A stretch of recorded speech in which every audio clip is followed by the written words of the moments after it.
Are you in the market for a green singer? Then I've got something special for you. Greetings and salutations, my name is Deltran, helping you make killing machines in Fire Emblem Heroes to get the most out of the game. Talking to you today about Performing Arts Azura, also known as Lady of Ballads, also known affectionately as Axezura.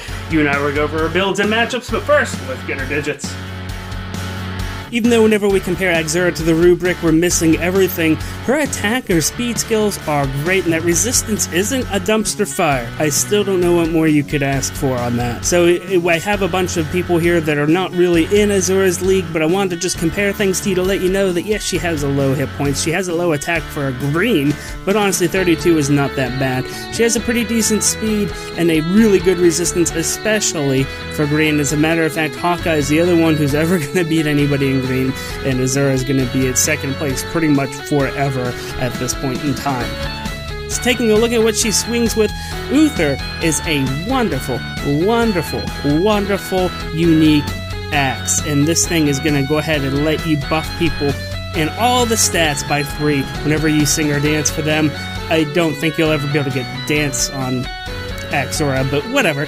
Regardless, this is a great weapon. Might 16 as you come to expect. Sing is her default assist there, and you know you can switch out for something if you want. If you're a crazy person, this is why you came, is for Sing. She is a singer, Lady of Ballads.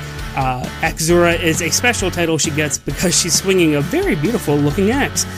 She comes with Triangle Adept because now she doesn't have a Sapphire Lance, or, well, Emerald Axe in this case, helping to back her up, so that gives her a little bit of might there. And Drive Resistance too, why should she be the only one to have a good resistance? Everybody should have a good resistance, or at least not a garbage fire of a resistance, and so that's where that's helping out. Let's look at the obituaries. 46, 42, and 88 draws. Yeah, that's really good for a support unit. 24 and 58 whenever she's defending, so she's not killing that many, and she's honestly not losing to that many more. You don't want to go ahead and put Azura out front, so let's take a look at who we want to avoid and maybe who we want to block. I mean, you're taking a look there at a lot of people that she will win against whenever she initiates, one of them being her son. But otherwise, it's a lot of blue. Yeah, she can run up there and kill a Reinhardt if you need her to, or a male Robin if you need her to. So there's a lot of good stuff there, but when it comes down to it, stay away from Red, even stay away from Olivia. That second line there is whenever being initiated on, so Brave Lynn is a huge problem for us, and pretty much all the other casters, especially if they're Red, are a big problem for us. So, you know, once again, don't use her to block with, and obviously just stay away from Red. The best thing about Axezura is her legendary weapon, Uther. And with this weapon, she just buffs everybody, and it's great. They're Hone style buffs. And let me explain this to you real quick to make sure everybody's on the level. A Hone style buff, or a buff that says grant somebody plus X to a particular stat, is a stat that you can see in that little status menu box. So whenever you take a look up there, you see a blue number or a red number, those are something that grants bonuses or penalties, and you can see this reflected there. Only the greatest bonus is going to show up there. So if you put something like a Hone on somebody else in your team or something like that, and then have them stand next to a hero, and then you have Axezura come on over and sing and dance and do the thing for them, they're not going to get an additional +3 to every single stat. They'll get a +3 to the stats that don't have that Hone on it, and the one that has a Hone, assuming that it's the +4 level 3 maximum variety, you're going to only see them stay with that +4. So whenever you build your teams, please be careful. Don't stack people that have Hone style buffs. Don't stack people in there that have overlapping buffs that say grants +X to a skill, unless you know what you're doing and you think you're going to have people pair off and weave and do all kinds of weird complicated stuff like that on a very small board. Sorry, I guess I let my opinion leak out there a little bit, but be careful with that. Now, spur style buffs, those are great. Pairing Azura with all of these other people that provide spur style buffs is going to get you pretty far. Stacking those buffs is going to be amazing. And when it comes down to it, after you send somebody off with Azura, after you have sung for them, and they go marching, they're going to need that +3 to all those skills, because either they're going to be out there by themselves, and they keep that until the end of the next round, or they're going to be needing that in order to actually hurt somebody incredibly hard and tough on the defenses. And that's pretty much how you use her. You just want to go ahead and treat her like a normal singer or dancer, knowing that if you do put somebody's life in jeopardy after a certain point, they should have enough to be able to actually stick around. It is not encouraging careless behavior, but it is there in case you really need to have that extra extension. There's already been a few times with my particular build where I have been a couple points short on speed or on attack to be able to do the finishing blow on somebody, and then just moving them and dancing them ended up being the option for me. And by moving them, I mean double tapping on them. I didn't need to do anything crazy. So go up there, treat them like you would a dancer, make sure that you keep them safe. She could take a hit, a little bit of a hit, not a lot of a hit.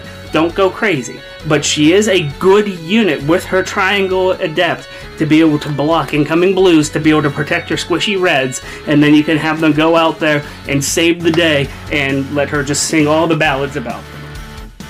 If you're looking for cheap skills to patch her up, Moonbow is nice because it has a great small cooldown. This is sort of a standard in PvP because that's the only way you're going to get to use it, and honestly you shouldn't be attacking with Axezura very often, so you're going to want to have something that has a small cooldown. If you're looking to take her into fields that are going to be a little longer, Tempest Trials and the like, Glacies is great. It's going to give her a huge pop of damage, and it is wonderful. No point in going with Icicle, Iceberg, Iceberg Lettuce, whatever that is. Don't go for the leafy greens, just go for Glacies. Wings of Mercy is a fantastic B slot. I think everybody sort of already knew that coming into here. Consider this confirmation.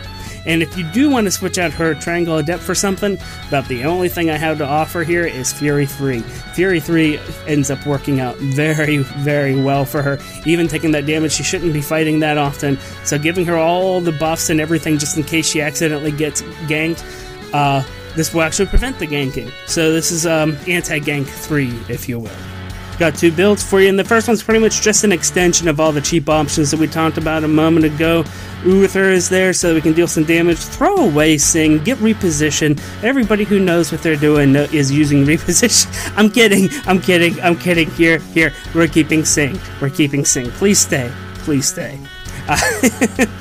But this particular build is getting a 67 wins, 23 losses, 86 draws, only 27 and 35 on defense, which isn't super great. We'll talk about that DPT here in just a moment. Uther and Sing and Moonbow is what we're having here. Fury 3 is going to give us that little bit of extra help there. And of course we have Wings of Mercy, just as we were talking about. Drive Attack 2 is here. I think Drive Attack makes a little bit more sense than Drive Resistance, but that's just me. It's going to stack very, very well with all the buffs you're going to be singing onto people. Taking a look at that DPT, 9 and 12 on offense, 0 and 20 on defense. We're not going to evaluate the obituaries on defense, just assume you die to everybody. But it is good to know that you're going to be able to kill some of the more problematic people that are out there. You can kill several blues like Delthea and Reinhardt, which is fantastic. Ninu's here to say goodbye to life, and we also can take care of a couple of Brave Bow users. When it comes down to it, that's a really nice matchup to see.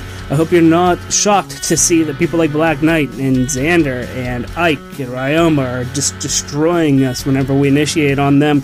A few people that sort of don't matter in many ways down in the draw section right there. So, you know, just use your Axezura appropriately, please. This last build, I actually found inspiration from the Fire Emblem Heroes wiki for this particular one. I haven't tested it because, I don't know if you know, I'm just not too up on being able to have tons of distant counters sitting around. However, if you do give her distant counter in Quick Riposte 3, she will be able to handle some of the meta a little bit decently. I don't think enough to actually change anyone's mind on whether or not they should put in Wings of Mercy here, but to each their own. Let's talk about this real quick because you still get 41 wins, 92 on defense. That is crazy. This is a support unit. This is something that's not supposed to get into a fight, yet you cover a lot of the field just by letting her block. This is great because then it lets you move, dance somebody, and then you're going to be the wall at this point in time. If that sounds appealing to you, this is probably very, very worthwhile for you to do. Also, another small side point, distant counter is actually going to discourage ranged attackers from hitting you in lieu of hitting somebody who doesn't have a distant counter on them or a ranged attack on them. So in a way, it's almost defensive if you want to look at it from that angle. Looking at the DPT, we do have quite a few people here that we're happy to see. Reinhardt, Delphia, this is just on attack, unfortunately. We don't do as well against souped up units as we do against vanilla units. And that's very unfortunate, because that's probably where you're going to want to look at it. But once again, if you're in high tier arena, you probably already have a lot of other buffed out attackers. You don't want to use Azura as an attacker. It's nice to know that if you get into a fight where there's some cruft that you're like, I don't really have a plan for that person. Oh, well, they're blue, or they're colorless, they're not red. You could use Azura to probably just chump block them, and you'll be very, very happy. Otherwise, I hope you're not surprised to see who we're seeing here on the losses. It's good to know that we can get rid of a couple of the blue mages here. Nanu's here, which is fun. And of course, Reinhardt is up top, so that's something we can take care of. And hey, do me a favor, if you like your Fire Emblem information hot and fresh like Grandma's cookies, hit that subscribe button. My name is Deltran. Thank you guys so much. I greatly appreciate all of you. And until next time, take it easy.